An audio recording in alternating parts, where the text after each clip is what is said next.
Hey, how you doing there, my friend? Or my enemy, or my acquaintance, whoever you might be, wherever you might be, however you might be. Howdy doody. Hope everyone's doing alright today. It's in the upper 90s in Portland today. Said it was supposed to be 97, but I thought that was a good example to start out the topic of this video, which is we're not used to heat in Portland. When it gets warm, it comes in phases as we have heat waves, of course, but when it's been really cool out for a while and mild, and all of a sudden you wake up one day and I don't watch the news, okay? I'm not a news guy. I don't watch local news or weather. I might look at the stories or check out headlines to see what's going on, but I generally have no idea what the weather's going to be like on any given day. Take it as a surprise, right? Today I got up, I started doing some things. We got to get ready to go on a camping trip soon, so I was getting the bus cleaned out, and I walked in there and it was like an oven. I just couldn't believe it. I mean, it was so hot, and I thought, it's because I'm not used to it. If I lived in somewhere else, lived in Florida or Southern California, it would be a pretty mild day. And that's kind of somewhat the topic of what I wanted to discuss here today, was about how we become immune to things that are perhaps less than desirable, let's say. Okay. Another example besides weather might be, let's say you live in a place that is earthquake prone or flood prone is a better example. Earthquakes come and go. You can't predict them, but floods are seasonal. There's some people who live in areas with floods, and their house floods, and then their house floods again. Their house floods again and again. Now, I'm not even going to get into the stupidity of staying in a place where water levels are consistently rising. The main fact being that people become immune to it. They become used to having to rebuild after hurricanes, after tornadoes, floods, whatever it might be. Tornadoes are much kind of hit and miss, a little rarer. You never know if you're going to actually get hit by a tornado. But floods are predictable, right? These are just natural occurrences that we become immune to. Wherever you live, you're going to get used to your environmental situation. If you live in Alaska, you'll get used to the snow. Or you would have when Alaska had snow.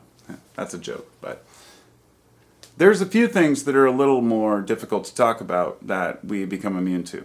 The first one I'd like to say is social control. Social hierarchy has always been part of a society.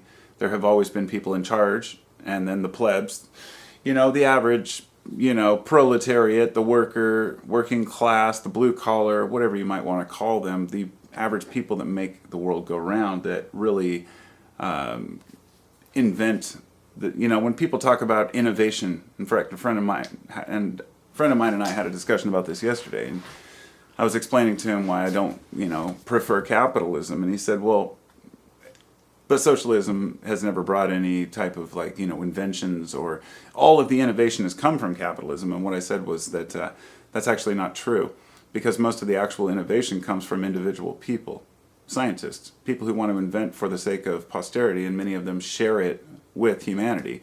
But more than that, our nation actually took in scientists from socialist or communist nations in order to use their science. For example, nuclear bomb, or nuclear power, if you will.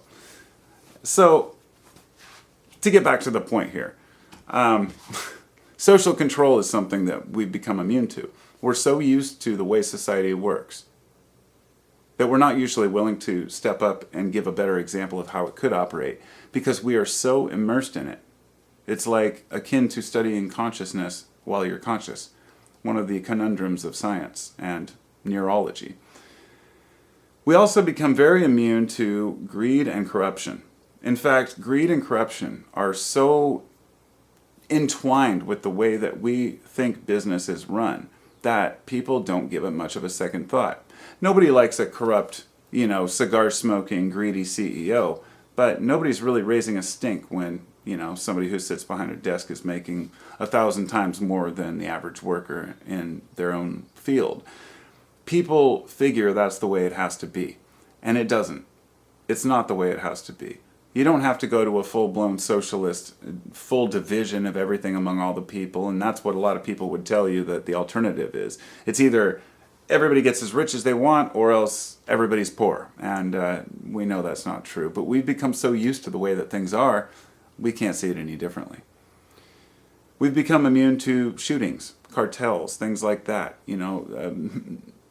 What's been going on with schools? The way that we've just become, another shooting, something happened. In this country, it's such a normal thing now, at least, that people just kind of roll their eyes. And these are important things to remember, because in the longer run, we've also become immune to the fact that we are a war nation in America, that we have constantly been invading and occupying other countries in order to further our own grasp on resources.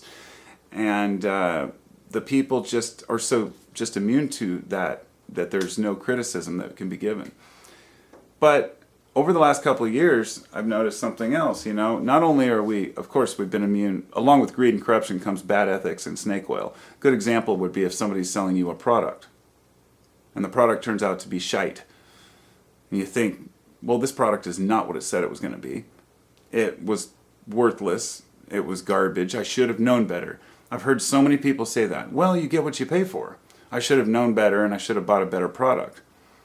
This is true. But there's another aspect of it, that we should not tolerate or accept crappy service or products or bad ethics in business.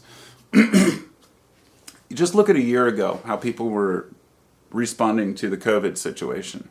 People were panicking, washing their groceries, spraying everything down, wearing masks everywhere, doing whatever they could to prevent getting sick, because it was something new, something we didn't know how dangerous it really was. So everybody was taking the utmost precautions.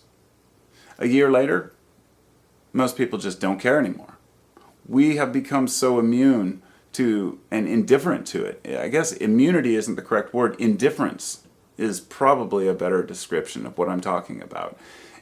And it's not a bad thing, but it can be. So in other words, becoming used to if you live in a war-torn zone, if you live in a place where there's always war going on and bombings, many of these people, they just say, it's another bombing, and they move on to the next place. At a point, people break. There's no way you can hold back the emotion. Having your house destroyed isn't something you just become immune to. However, if you expect certain things in life, then you're more willing to just let them happen and say, oh, well.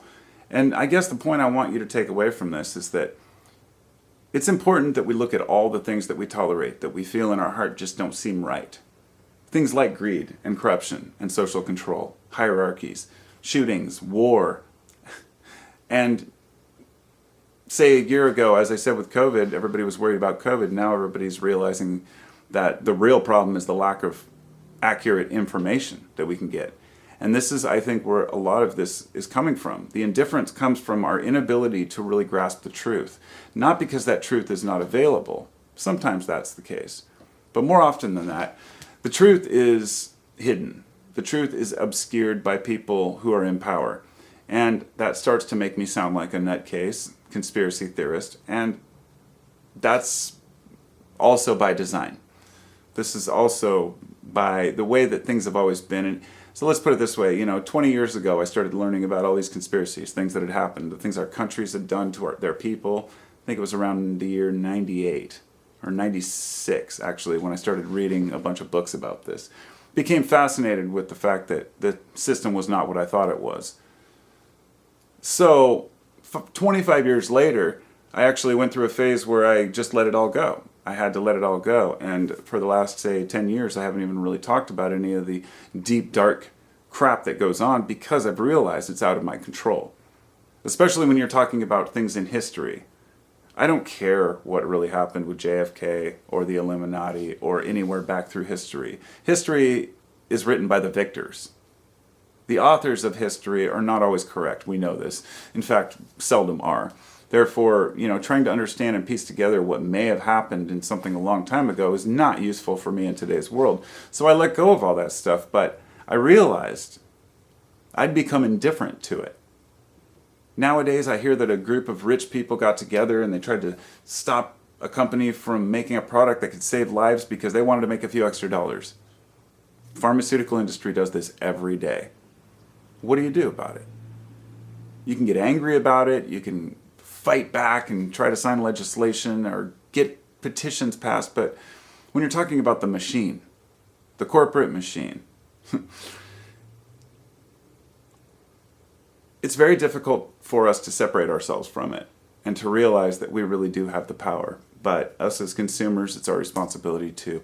So I guess my point here is to try not to be immune to some of the horrible things that happen in this world. To still continue to fight against allowing our military to spend billions of dollars on weapons to give to other countries or going to war. We deserve the right to stand in the streets and protest against our country going to war, or against social injustice, or against the drug war. Especially bad ethics. But it seems that I guess that we've just allowed that to just be part of our society. We expect that a lot of people want to screw us over, rip us off for their own benefit. And yeah, it's just the way it is. Some things will never change. As Bruce Hornsby would say. I posted that song one time and I got a copyright strike from Bruce Hornsby because he didn't like I used the picture of him with his middle finger up. Anyway, totally irrelevant story. I will talk to you all next time.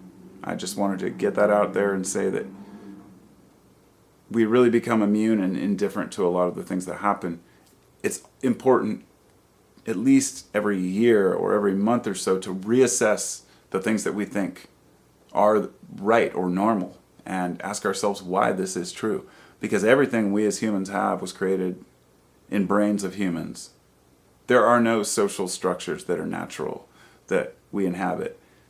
We can observe animals and the way they live, but really we've created a cesspool of problems and bureaucracy, and it's hard for people to want to even stand up. They could just cower down and hide from it. Can't blame people. Anyway, thanks for listening, and thank you to my patrons and a couple of my new patrons, and I will talk to you next time. Be well.